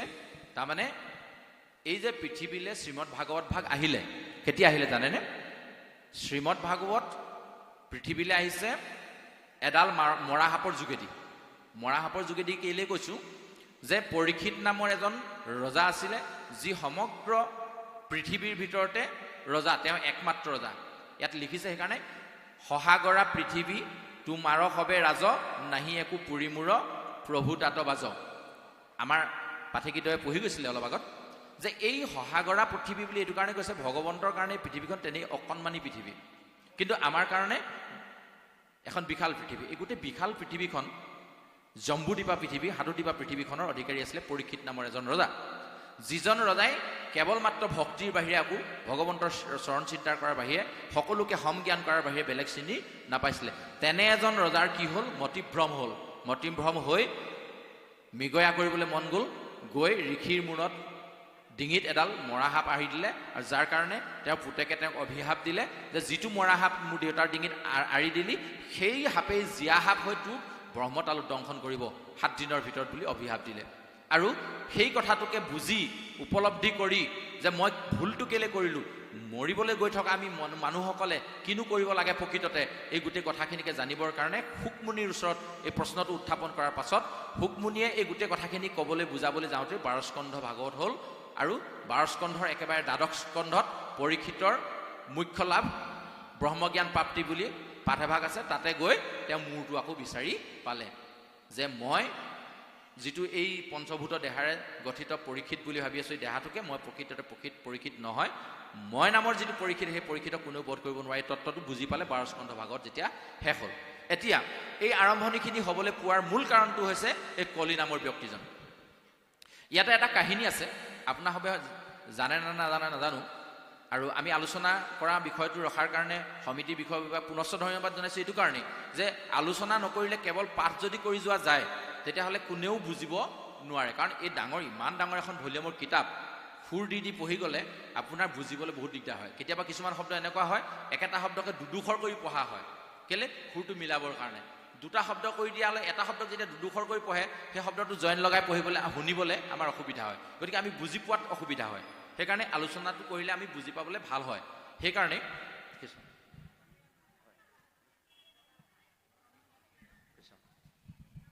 কৃষ্ণ পৰস্কৃতকে ডাঙৰবা, মই মাইক্ৰফোনটো লৈ এটি প্ৰশ্ন সুধিব বিচাৰিছোঁ।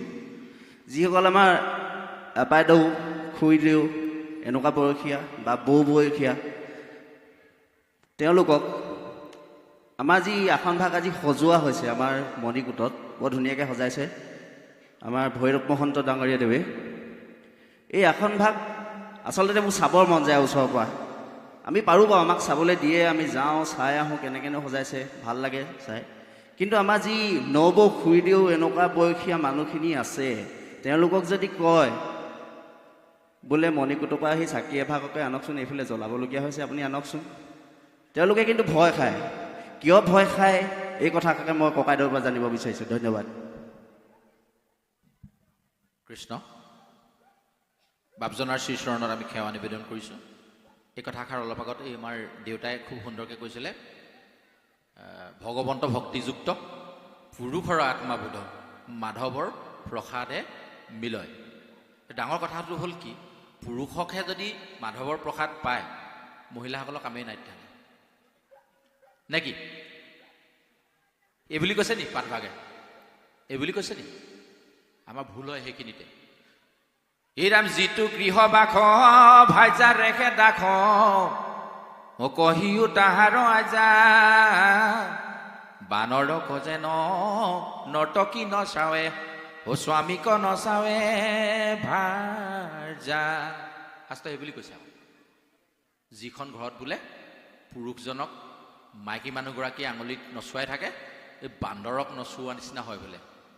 তাৰমানে কি, মহিলাসকলক তলত যিসকলে মহিলাসকলৰ কথা শুনি যিসকল পুৰুষ চলিছে, এইবোৰ বান্দৰ বুলি কৈছে নি? ভুলবোৰ আমাৰ তাতে হয়, বুজি পোৱাত ভুল হয়। আমি আচলতে পুৰুষ মহিলা বুলি ক'লে এই যে লিংগভেদে আমাৰ দেহ দুটা আছে এইকেইটা বুজি লওঁ। এইটো নাই কোৱা শাস্ত্ৰ। নামে পুৰুষক উদ্ধাৰ কৰে, মহিলাকক নকৰে। কেলে আহিছে? নামে পুৰুষক উদ্ধাৰ কৰে বুলি কৈছে ন, হয়নে নহয়? নামে পুৰুষক উদ্ধাৰ কৰে, নামে আত্মাক উদ্ধাৰ কৰে। আত্মা পুৰুষ, দেহ আমাৰ প্ৰকৃতি। শাস্ত্ৰৰ ভাষাত আত্মাটো পুৰুষ, দেহটো প্ৰকৃতি। তেতিয়াহ'লে মহিলাসকলৰ দেহ আৰু আত্মা আছেনে নাই? তেতিয়াহ'লে আপোনাৰ হ'বৰো আত্মাটো পুৰুষ, দেহটো প্ৰকৃতি। তেতিয়াহ'লে আপোনাৰ হ'বৰো উদ্ধাৰ হ'ব। তাৰমানে আপোনালোকৰ আত্মাও উদ্ধাৰ হ'ব। সেইকাৰণে 3 বস্ত্ৰৰ কথা ক'লোঁ। মহিলাসকলে 3 বস্ত্ৰ লৈ যে সোমাব কাইমন বাইক। এতিয়া ডাঙৰ কথাটো হ'ল যে এই যে ভগৱন্ত ভক্তিযুক্ত, ভক্তিযুক্ত হ'ব পৰাকৈ আমাৰ আত্মাটো হয় নাই? পুৰুষৰ আত্মা বোধ বুলি কৈছে নহয়। আত্মাত যেতিয়ালৈকে বোধ নহ'ব, জ্ঞান নহ'ব, তেতিয়ালৈকে কিন্তু আমি মণিকূটলৈ বাদ দিয়ক, নামগৃহৰ ভিতৰতে প্ৰৱেশ কৰাৰ অধিকাৰ আমাৰ নাই। সেইজন পুৰুষক কৈছে, সেই আত্মাকহে কৈছে। কিন্তু আকৌ শাস্ত্ৰই এনেকেও কৈছে যে আত্মা হ'ল পৰা প্ৰকৃতি, দেহ আমাৰ অপৰা প্ৰকৃতি। পৰা প্ৰকৃতি এইটো কাৰণে ভগৱন্তৰ পৰমাত্মাৰ ওচৰলৈ আত্মা যাব পাৰে, আত্মাই পৰমাত্মাই মিলন হ'ব পাৰে, কিন্তু দেহটো কেতিয়াও ভগৱন্তৰ ওচৰলৈ যাব নোৱাৰে। আমাৰ পঞ্চভূত দেহ পঞ্চভূততে মিলি থাকিব লাগিব। হয় মাটিত মিলি যাব, নহয় পানীত পৰি মিলি যাব, নহয় জুয়ে পুৰি ছাই কৰিব, নহ'লে বায়ুত শেষ হৈ যাব। আমাৰ পঞ্চভূত দেহ পঞ্চভূততে থাকি গুচি যাব। কেৱল মাত্ৰ আত্মা গুচি যাব পৰমাত্মাৰ ওচৰলৈ। গতিকে এই আত্মাটো যাব পাৰে কাৰণ তাক পৰা প্ৰকৃতি, অন্যথা দেহটো হ'ল অপৰা প্ৰকৃতি। আমি দুয়োটাই প্ৰকৃতি, পুৰুষ মাত্ৰ কেৱল ভগৱন্ত ঈশ্বৰ পুৰুষে। সেইকাৰণে হে কৃষ্ণ স্বামী তোমাৰ চৰণে আমি ভজিলোহু জয় জয় বুলি বুলি পুৰুষসকলেও গায়, মহিলাসকলেও গায়। পুৰুষসকলৰ আকৌ স্বামী ক'ত? আমি যদি পুৰুষ বুলি নিজক কৰি লওঁ, আমাৰ স্বামী থাকিব পাৰে নেকি? তাৰমানে আমাৰ আত্মা নামৰ প্ৰকৃতিটোৱে পুৰুষ পৰমাত্মাৰ ভগৱন্তক আমি প্ৰাৰ্থনা জনাইছোঁ যে তুমি উদ্ধাৰ নকৰিলে উদ্ধাৰ কৰোতা কোনো নাই। এতিয়া এই যে যিটো ভয়টো থকাটো সকলোৰে স্বাভাৱিক। কেলে চাবতে গুৰুজনাই কিছুমান বস্তু নামগৃহলৈ আনিলে। অলপ আগত আমাৰ মাইনাটোৱে পঢ়ি থাকোঁতে কথা এষাৰ ওলাইছিলে। কি ওলাইছিলে? অন্য দেৱী দেৱ নকৰিবা সেৱ, গৃহ নপখিবা তাৰ, মূৰ্তিকো নচাইবা প্ৰসাদো নখাইবা, ভক্তি হ'ব ব্যভিচাৰ। এইবুলি কৈছিলে যে মূৰ্তি যদি চাবলৈ গুৰুজনে হাক দিছিলে, মানা কৰিছিলে, তেতিয়াহ'লে গুৰুজনাই নামগৃহৰ সন্মুখত 2টা সিংহ মূৰ্তি, ভিতৰত মণিকূটৰ সন্মুখত জয় বিজয় মূৰ্তি, স্বয়ং সিংহাসনত তলত কাছ মূৰ্তি, ওপৰত সিংহ মূৰ্তি, তাৰ হাতী মূৰ্তি, তাৰ ওপৰত সিংহৰ মূৰ্তি কিয় দিলে? যদি মূৰ্তি চাবই নালাগে। এই তত্ত্ববোৰ যেতিয়ালৈকে বুজি নাপাম তেতিয়ালৈকে আমি নামগৃহত প্ৰৱেশ কৰাত অসুবিধা আছে। সেইভাৱে কিছুসকলক কয় এই তোমালোকে নাহিবা দেই, নাপায়। কিন্তু নাপায়তো কিয় আমি বুজিবলৈ চেষ্টা কৰিব লাগিব। আমি বুজিবলৈ চেষ্টা নকৰোঁ, তাতে থাকি যায়। গম পাইছেনে? কিছুমান নাপায়, অৰ্থ নজনা নাপায় আমি মানি চলি আছোঁ এতিয়াও। আমাৰ ফালে সেই মেকুৰীজোপা সকাম এতিয়াও চলি আছে। আপোনাৰ হ'বৰ ফালে চলিছে নে নাজানো। মহাজনৰ ঘৰত সকাম পাতিলে পিতৃ মাতৃৰ বছৰেকীয়া শ্ৰাদ্ধ পাতিছে, মেকুৰী এটা ডাঙৰ পলয় এটা চোতালতে জুপি থৈ দিছে। আমনি কৰে ভকতক, প্ৰসাদৰ ওপৰেদি গুচি যায়। সেইকাৰণে তো আমাৰ ঘৰত মেকুৰী নাই। দেখিলোঁ মহাজনৰ ঘৰত মেকুৰী জুপি সকাম পাতিছে। সেইকাৰণে সিহঁতি ইমান ধনী হ'ব পাৰিছে। আমাৰো দেউতাৰ যেতিয়া শ্ৰাদ্ধ হ'ল, ওচৰৰ ঘৰৰ পৰা মেকুৰী এটা ধৰি আনি জুপি লৈছোঁ। আমি কাৰণটো বুজি নল'লোঁ। সিহঁতৰ ঘৰত যে আমনি কৰাৰ কাৰণেহে মেকুৰীটো জুপি লৈছিলে, এইটো নিয়ম নহয়। এই কথা আমি বুজি নোপোৱাকৈ কিছুমান নিয়ম এতিয়াও ধৰি আছোঁ। সেইকাৰণে এই নাপাই বোলা বস্তুটোৰ পৰা ওলাই আহি আহক আমি সকলোৱে বুজি চাওঁ কি লিখা আছে ইয়াত। সাৰ নাপাব, নহ'লে গুৱাহাটী যোৱা নহ'ব আৰু। শিতানত লিখিহে থৈছে গুৰুজনাই, পঢ়িব লাগিব, আমি বুজি ল'ব লাগিব। সেইকাৰণে নামসিংহতে প্ৰথম সেৱা কৰিব লাগিব। এৰাম পূৰ্ণ অৰণ্যৰ মাজে মাধৱৰ নামসিংহ, প্ৰকাশ কৰয় আতি পৰে, যাৰ ধ্বনি শুনি ভয়ে পাপমতি হস্তিশয়, পলাই আতি ত্ৰাসত লভৰে। গুৰুজনে কৈছে পুণ্য অৰণ্য, এই যে আমি যে নৰসকল আছো, যে মনুষ্য নামৰ জীৱসকল য'ত আছে, এইখন অৰণ্যই হৈছে, লোকেৰে লোকাৰণ্য হৈ আছে, আমি নকওঁ নি? যে এই অৰণ্যখনৰ মাজত মাধৱৰ নামসিংহ বিদ্যমান হৈ আছে নামগৃহৰ বাটচৰাতে। এই নামসিংহত সেৱা জনাই আমাৰ সংসাৰৰ যিমান মায়া বস্ত্ৰ আছে আমি তাতে খুলি থ'ব লাগিব। কেৱল 3 বস্ত্ৰ লৈ সোমাম, কায় মন বাইক, আহিলোঁ। তাৰ পাছত জয় আৰু বিজয় নামেৰে আমাৰ হৃদয়ৰ দুৱাৰখনৰ নিভৃত কোণত পশ্চিম দুৱাৰত 2টা বস্তু ৰৈ আছে, জ্ঞান আৰু বিবেক। জ্ঞান আৰু বিবেকে যেতিয়ালৈকে আমাক নক'ব যে মণিকূটত জাগৃত হৈ থকা গুৰুজনাৰ গুণমালাৰ 6টা অধ্যায়ত যিখিনি ভগৱন্তৰ গুণনাম কীৰ্তন বিদ্যমান হৈ আছে, এইখিনিক যদি শ্ৰদ্ধা জনাব পৰা শক্তিকণ মোৰ মনলৈ অহা নাই, তেতিয়াহ'লে মই মণিকূটত প্ৰৱেশ কৰিব নোৱাৰোঁ। সেইটো নিজে নিজেই বুজি পাব লাগিব, আনে ক'ব দৰকাৰেই নহয়গৈ। তেৰাৰ কথাষাৰ আমি এনেধৰণেই আগবঢ়ালোঁ। মহিলাসকল বুলি কথা নাই, আমি যিসকলে বুজি নাপাওঁ আমি সেইসকলে তাৰ পৰা আঁতৰত থকাটোৱে স্বাভাৱিক। কাৰণ আমাৰ ভুল হৈ যাব, অজানিতে ৰৈ গ'লেও কিছুমান ভুলৰ শাস্তি আমি পাবই লাগিব। কিবা কাৰণত নজনাকৈ আপুনি কুকুৰ এটা গছকি পালে, এইটোৱে নজনাকৈ গছকিছে, নেকামৰ আৰু দেই ক'ব নি কুকুৰটোৱে? গছকটো খালে সি কামো মাৰিবই। গতিকে নজনাকৈও যদি আমি ভুল এটা কৰোঁ, তাৰ কাৰণে আমি দণ্ড ভৰিব লাগিবই। সেইকাৰণে জানি শুনি যাওঁ আহক। সেইকাৰণে ভগৱন্তৰ ওচৰত আমাক কি হৈছে, জানি শুনি শৰণ ল'বৰ কাৰণে গুৰুজনাই কৈছে, তুমি প্ৰিয়তম পৰম দেৱতা, জানিয়া লৈলো শৰণ। জানি শুনি শৰণ ল'বলৈ কৈছে। সেইকাৰণে আহক আমি জানি লওঁ, জনাত অসুবিধা একো নাই। এই যে ভাগৱত ভাগ পঢ়িব নাপায় কৈছে, আমি আজি এটা ভুল ভাঙি দিওঁ। কিয় নাপায়?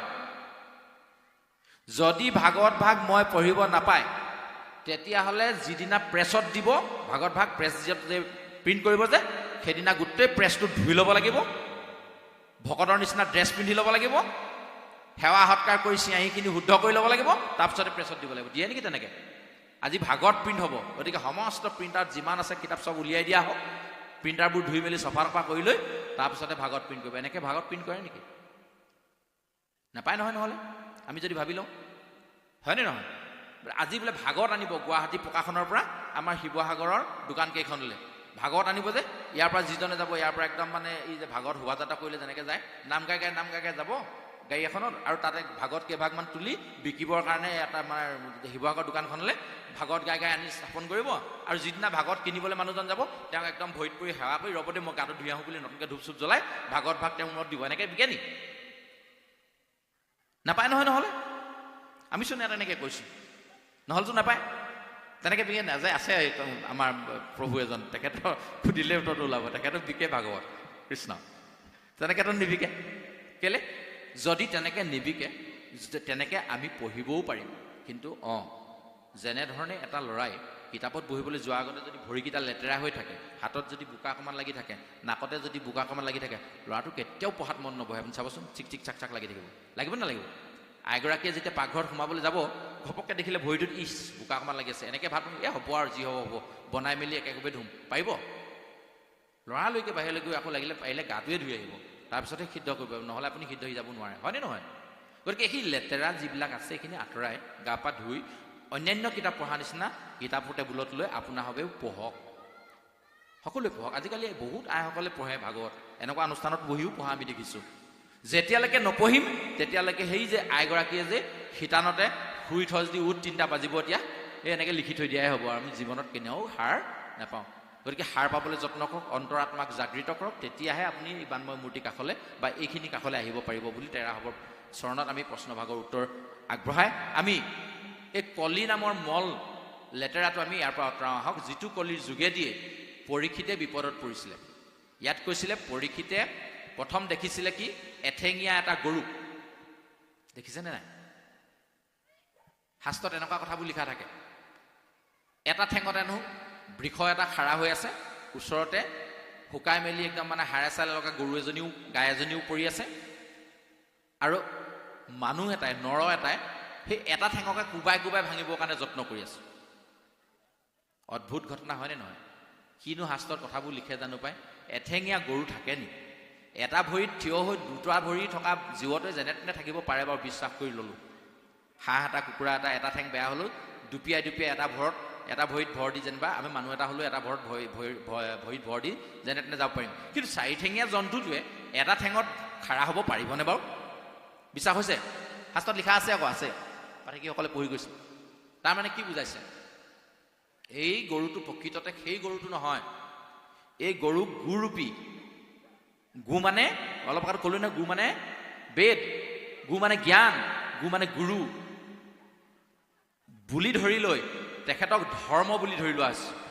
ধৰ্মৰ তিনিটা চৰণ, সত্য, ত্ৰেতা, দ্বাপৰ, এই তিনি যুগত ভাগিল বুলি কৈছে।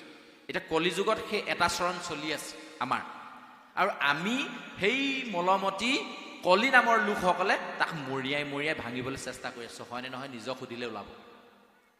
কেলে? ধৰ্মৰ যোগেদি যিখিনি কৰ্ম কৰিব লাগে আমি সেইবোৰ নিজে কৰিছোঁ নে নাই, এবাৰ নিজে নিজে সুধিলে গম পাই যাব। ভাগৱত ভাগ মানৱ জাতিৰ মেনুৱেল হয়। এইখনৰ পৰা আমি কেনেকৈ চলিব লাগে এই কথাখিনি নজনাকৈ আমি কেৱল মাত্ৰ চলিব লাগে কাৰণে চলি আছোঁ।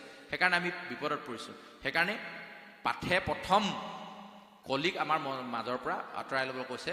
সেইকাৰণে চিনাকি কৰি দিছে কলি ক'ত ক'ত থাকে। আজি অকল কলিৰ চেপ্টাৰটোকে আগবঢ়ায় আৰু মন লেতেৰা হৈ যদি থাকে, গৃহত কেতিয়াও শান্তিৰ এটা পৰিৱেশ বিৰাজমান হ'ব নোৱাৰে। গৃহকণ্ডল লগাৰ মূল কাৰণটোৱে হৈছে মনৰ মাজত যেতিয়া মিল নাথাকে। মনৰ মাজত মিল তেতিয়াই নাথাকে যেতিয়াই সকলোৰে মাৰ্গটো শুদ্ধ নহয়। শুদ্ধ মাৰ্গত আমি তেতিয়াই যাব নোৱাৰোঁ যেতিয়াই ভক্তি বোলা বস্তুটো আমাৰ অন্তৰত নাথাকে। দেউতাৰ প্ৰতি যদি শ্ৰদ্ধা ভক্তি থাকে, দেউতাই যদি টানকৈও কিবা এটা কয়, মই মানি ল'ম কৃষ্ণ, হয় মোৰে দুখ।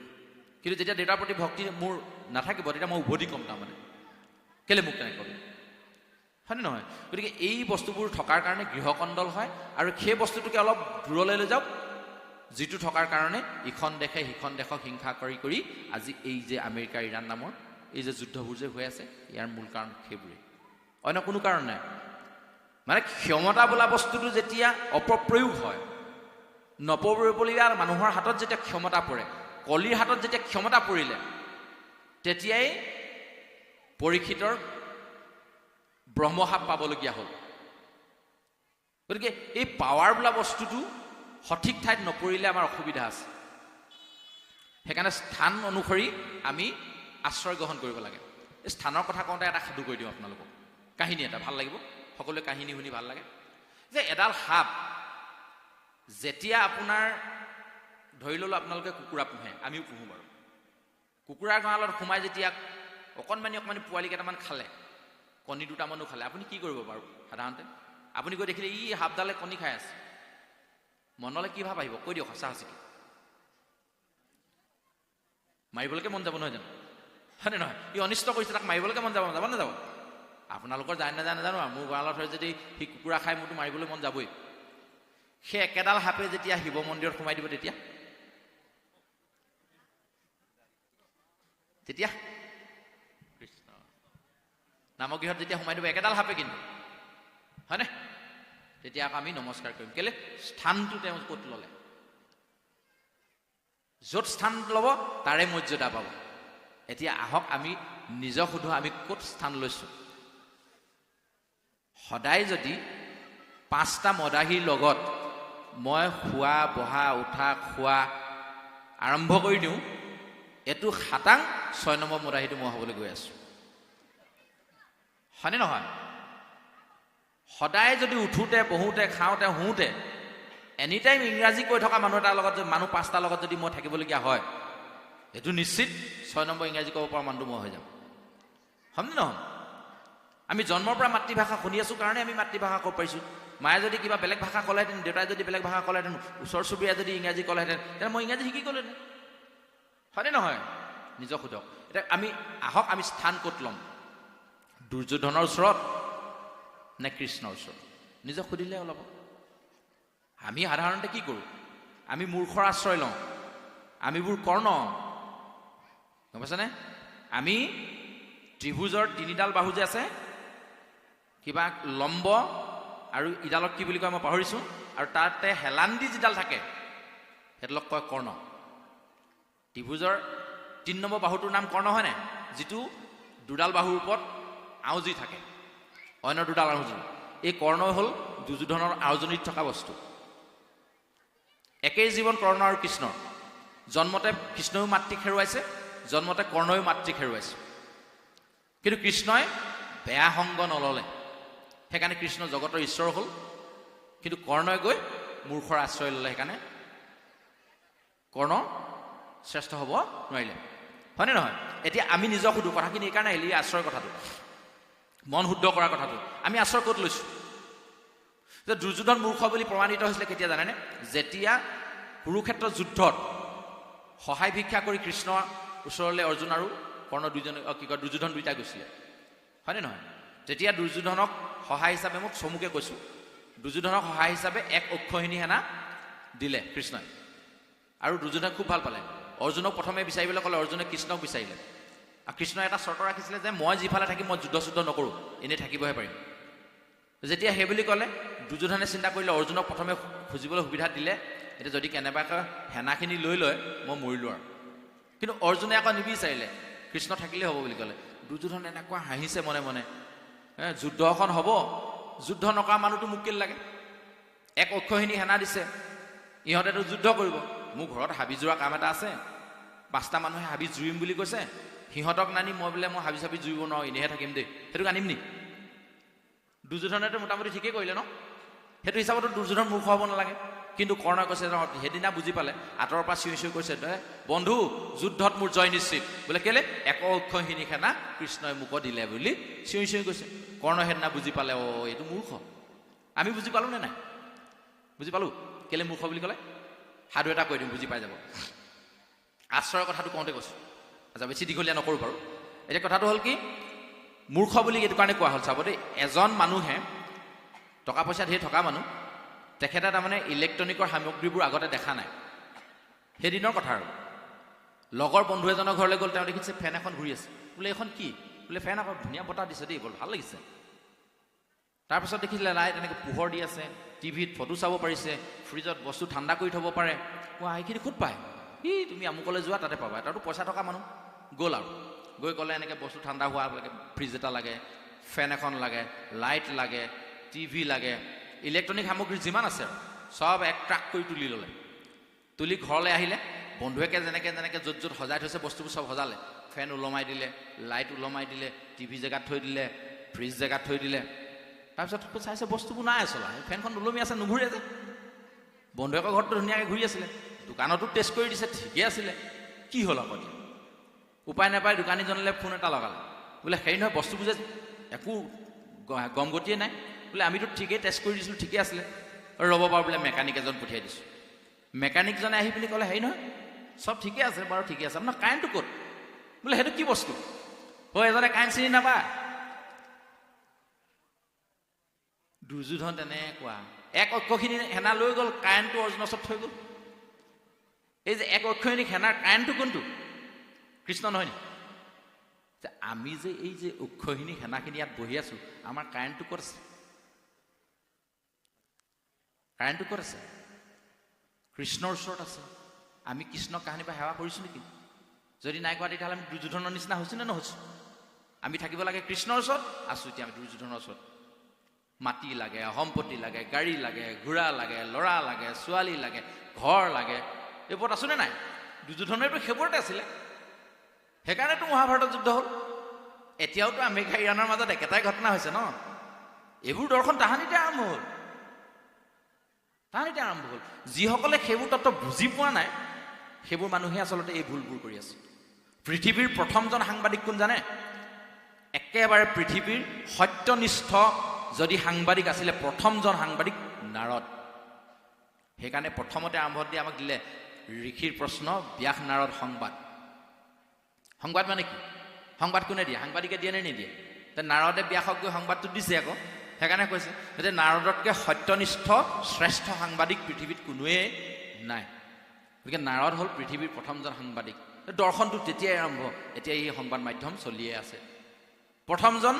প্ৰথমটো টেলিভিছন পৃথিৱীৰ সঞ্জয় ধৃতৰাষ্ট্ৰৰ ওচৰত বহি 500 মাইল দূৰত থকা যুদ্ধখন দেখি আছিলে আৰু আমেৰিকাত থকা যুদ্ধখন এতিয়া আমি ইয়াত দেখি আছোঁ টিভিত হয়নে নহয় তেতিয়াহ'লে নহ'লে এজন মানুহে ইয়াত বহি 500 মাইল দূৰত 500 মাইল বুলি ক'লে ইয়াতকৈ গুৱাহাটীতকৈ বেছি দূৰ হ'ব তাত থকা যুদ্ধখন দেখি থাকিব পাৰে এইটো সম্ভৱ নেকি এইটো অলৌকিক কথা হয়নে নহয় সেইকাৰণে কৈছে যে এই যিটো দৰ্শন আমি বুজি ল'ব লাগিব যে সেই দৰ্শনটো যিসকলে বুজি পালে আজিৰ তাৰিখত বিজ্ঞানী হৈ তেওঁলোকে এই বস্তুবোৰ আৱিষ্কাৰ কৰিলে আৰু যিসকলে তাক এইবোৰ মিছা কথা বুলি ক'লে তেওঁলোকে একো কৰিব নোৱাৰিলে এই দৰ্শনটো আমি ল'ব লাগিব আশ্ৰয়টো আমি সেইজনৰ ওচৰত ল'ব লাগিব যিজনৰ ওচৰত থাকিলে আমি কাৰেণ্টটো পাই থাকিম কাৰেণ্টটো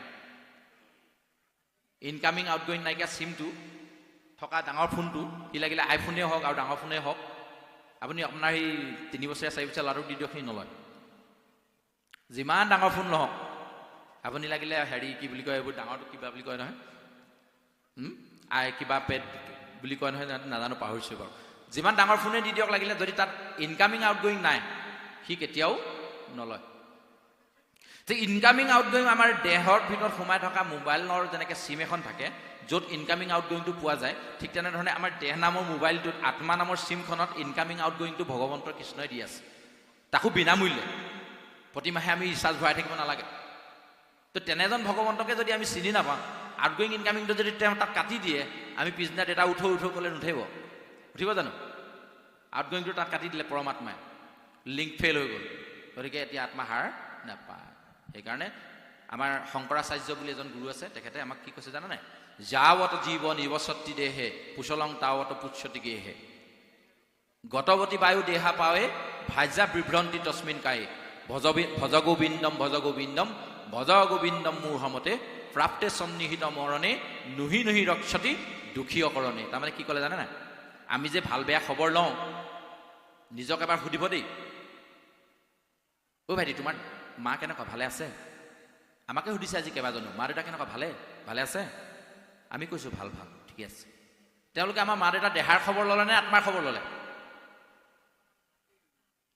অকণমান কৈ দিয়কচোন আমাৰ মা দেউতা যে ভাল আছেনে সুধিলে ঠিক আছে যেনিবা আমাৰ দেউতা হস্পিটেলত আছে এখেতে সুধিছে দেউতা কেনেকুৱা ভালে পাইছেনে অলপ ভাল পাইছেনে মই ক'লোঁ ভাল পাইছোঁ অকণমান দেৰিৰ পিছত তেখেতে বেলেগৰ যোগেদি শুনিলে যে দেউতা আৰু নাই এখেতে মোক সুধিব তাৰপিছত যে দেউতা ভালে আছেনে বুলি দেউতা ঢুকোৱাৰ পিছত মোৰ দুদুৰ ঢুকালে এতিয়া দুদুৰ ঢুকোৱাৰ পিছত দুদুৰ ভাল বেয়া সুধিব নি কোনোবাই কিয় নুসুধে আমি যদি দেহাৰ খবৰ লৈছোঁ বুলি ভাবোঁ তেতিয়াহ'লে দেহাৰ খবৰ ল'ব লাগিছিলে নহয় দেহাৰ খবৰ তেতিয়ালৈকে ল'ব যেতিয়ালৈকে জীৱটো সোমাই থাকিব তেতিয়াহ'লে পৰোক্ষভাৱে কিন্তু আমি প্ৰত্যক্ষভাৱে যদিও দেহাৰ খবৰ সুধিলোঁ পৰোক্ষভাৱে কিন্তু আমি আত্মাৰ খবৰটোকে সুধোঁ সেইকাৰণে কৈছে যাৱত জীৱ নিৱসতি দেহে কুশলং তাৱত পুচ্ছতি গেহে যেতিয়ালৈকে জীৱটো সোমাই থাকিব তেতিয়ালৈকে দেহাৰ ভাল বেয়া খবৰ মানুহে ল'ব গতৱতী বায়ু দেহা পাৱে ভাজ্যা বিভ্ৰন্তি তস্মিন কায়ে যেতিয়া বায়ু দেহা বায়ুত মিলি যাব নিজৰ ভাজ্যাজনীও সেই দেহাটোলৈ ভয় কৰিব উদাহৰণ আমি যেনিবা ঘৰখনৰ এমূৰীয়া ঘৰ তাত এই ইয়াতে যে অলপ আগত ইয়াতে দেখিলোঁ যে পথাৰৰ মাজত ঘৰ এভাগ আছে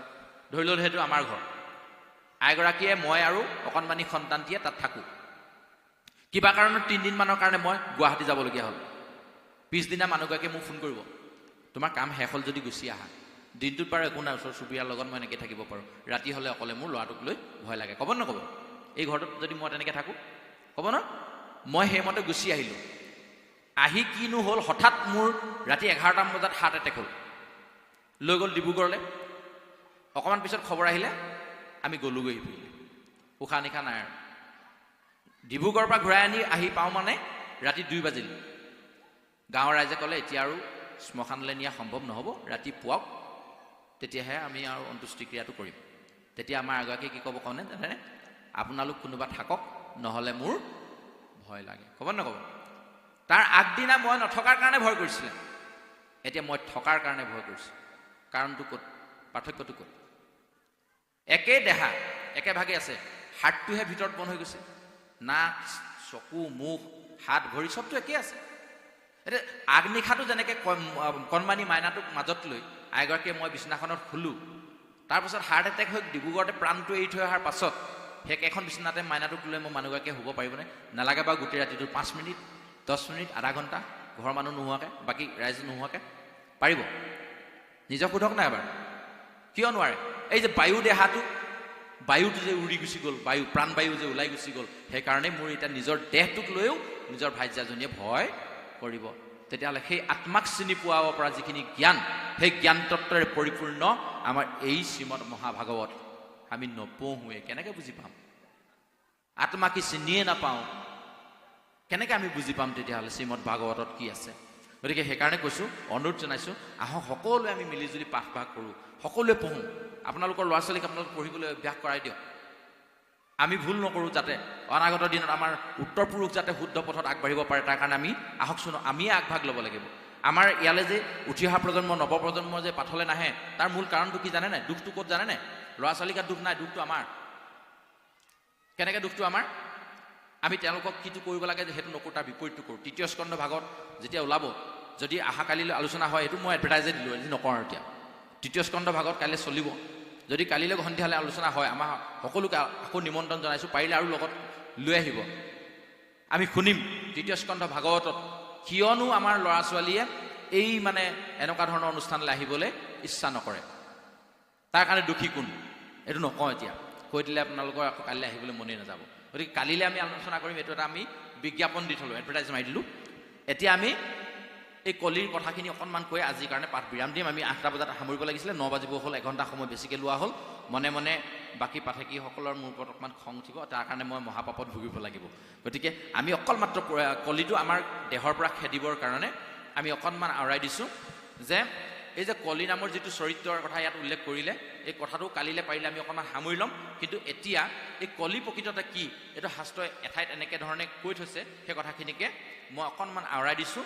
আওৰাই দি অকণমান চমুকৈ কৈ দিম, আৰু সেইখিনিকে কৈ আজি আপোনাৰ পৰা মই মেলানি মাগিম, গুচি নাযাওঁগৈ, আপোনালোকৰ মাজতে থাকিম। পাঠো মন গ'লে কৰিম, অলপমান সুবিধা যদি হয়। আপোনাৰ সবকো থাকিবৰ কাৰণে অনুৰোধ জনাই। এই কলি প্ৰকৃততে কি, এই কথাটোকে আমি ক'ব বিচাৰিছোঁ। কলিৰ জন্ম ক'ৰ পৰা হৈছে? ইয়াত যদিও পৰীক্ষিতে কলিক সেই যে এঠেঙীয়া গৰুটো মাৰি থকাৰ কাৰণে নিগ্ৰহ কৰিছিলে, তাৰ উপৰিও শাস্ত্ৰই আৰু এঠাইত উল্লেখ কৰিছে, কি বুলি জানেনে? ৰাম ব্ৰহ্মাৰত নূৰ পৰা কলি উপজিলা, পৰম দাৰুণ বেশ বিৰিঞ্চি দেখিলা, ৰামকৃষ্ণ নাম উষা ৰিলা 3 বাৰ, কিনো মহামূৰ্তি গোট দেখিলো ইহাৰ, কৃষ্ণ বৰ্ণ হৰিৰ হাত তত দণ্ড ধৰি, জানো পাৰি আছে ইটো কৃতাঞ্জলি কৰি, হেৰাম কোন কৰ্ম কৰোঁ প্ৰভু কৰি, দেখ দিওঁ ৰাজপদ তজু পাওঁ উপদেশ। কি বুলি ক'লে? যে ব্ৰহ্মাৰ দেহৰ পৰাই এটা সন্তান জন্ম হ'ল। ব্ৰহ্মাৰত নূৰ পৰা কলি উপজিলা। কলি ক'ৰ পৰা জন্ম হ'ল? ব্ৰহ্মাৰ দেহৰ পৰা। পৰম দাৰুণ বেশ বিৰিঞ্চি দেখিলা। দাৰুণ বেশ, কিম্ভূত কিমাকাৰ দেখিবলৈ, ভয় লগা। কৃষ্ণবৰ্ণ হৰি, হাতত লাঠি এডাল লৈ আহিছে, হাতত দণ্ড ধৰি। কৃষ্ণবৰ্ণ হৰিৰ হাতত দণ্ড ধৰি, জানো পাৰি আছে ইটো কৃতাঞ্জলি কৰি। জানো পাৰি মানে আঁঠু পেলাই, আঁঠুটো পেলাই লাঠিডালৰ সৈতে কৃতাঞ্জলি কৰি গৈছে। কি কাম কৰিম এতিয়া, মোক আদেশ দিয়ক, আৰু মই কি ৰাজভোগ পাব লাগে, মোক সম্পত্তি ভাগ দিয়ক। ব্ৰহ্মাই চিন্তা কৰিলে, ৱাই এইটো দেখিবলৈতো নাভূত নাচোত, সেইটোতো হয়েই, এই মনটোচোন আৰু লেতেৰা, জন্ম হয়েনো সি সম্পত্তি ভাগনো মোক বিচাৰিব লাগেনে? তেতিয়া ব্ৰহ্মাই কি কৰিলে? এৰা শুনি চাৰি মুখে ব্ৰহ্মাই গুণিয়া চাখিলা, ও তাৰ অভাৱ দেখি পাছে কলি নাম দিলা, হেৰাম নলিনী মলিনী তাংক 2 ভাৰ্যা দিলা, দুহান্তৰে সন্তে 4 পুত্ৰ উপজিলা। সম্পত্তি ভাগ লাগে, লৈ লওক, য'ত য'ত থাকিবলৈ চাই দিব লাগে সেইখিনি দিলে, তাৰ উপৰি নলিনী আৰু মলিনী নামৰ 2গৰাকী ভাৰ্যা দিলে। লওক কি ক'ব কৰ। এই 2গৰাকীৰ পৰা 4টা পুত্ৰ উপজিলে বুলি কৈছে। আহক জানি লওঁ পুত্ৰকেইটা কোন কোন। এৰাম কাম ক্ৰোধ লোভ মোহ 4 পুত্ৰ জাত, দম্ভ অহংকাৰে 2 মন্ত্ৰী যে পখ্যাত, এৰাম হিংসা দেশ ইৰিষা অসূয়াতে 4 জন, পাতিলে ক সেনাপতি ব্ৰহ্মাৰ বচন। নাম আৰু বিচাৰি নাপালে, নামকেইটা কি দিলে? কাম ক্ৰোধ লোভ মোহ 4টা পুতেক, দম্ভ অহংকাৰ 2টা মন্ত্ৰী, তাৰপিছত কি ক'লে? হিংসা, দেশ, ঈৰ্ষা, অসূয়া, এই 4জন সেনাপতি। আৰু লগত আৰু 4জন আছে, পৰচৰ্চা, পৰনিন্দা, পৰহিংসা, পৰচিকাতৰ। এই 4জন টোটেল কিমান হৈ গ'ল? 16জন। এই 16জনীয়া পৰিয়ালটো বাস কৰা ঘৰখন কোনখন? ক'ত আছে এইজন? ক'ত আছে? কাম কৰি দিলোঁ মোক ক'ত থাকে? এই 16জনীয়া পৰিয়ালটো বাস কৰা ঠাইখন হৈছে মন। মনৰ লগত থাকে সেই 16জন, তাৰিবে নোৱাৰে লোক সেহিহে কাৰণ। আহক আমি সকলোৰে চৰণত কৰজোৰে নিবেদন জনাইছোঁ, আহকচোন আমি এই 16জনক আমাৰ মনৰ পৰা আঁতৰাই পঠাওঁ। যিদিনালৈকে এই 16জনক আমি আমাৰ মনৰ পৰা আঁতৰাই পঠিয়াব নোৱাৰিম, তেতিয়ালৈকে ভাগৱতে আমাৰ শৰীৰত ক্ৰিয়া কৰিব নোৱাৰে, আমাৰ হৃদয়ত ক্ৰিয়া কৰিব নোৱাৰে, আমি ভগৱন্তৰ কৃপাৰ পাত্ৰ হ'ব নোৱাৰোঁ। যিদিনালৈকে কাম, ক্ৰোধ, লোভ, মোহ আমাৰ থাকিব, তেতিয়ালৈকে আমি ভগৱন্তৰ কৃপাৰ পাত্ৰ হ'ব নোৱাৰিম।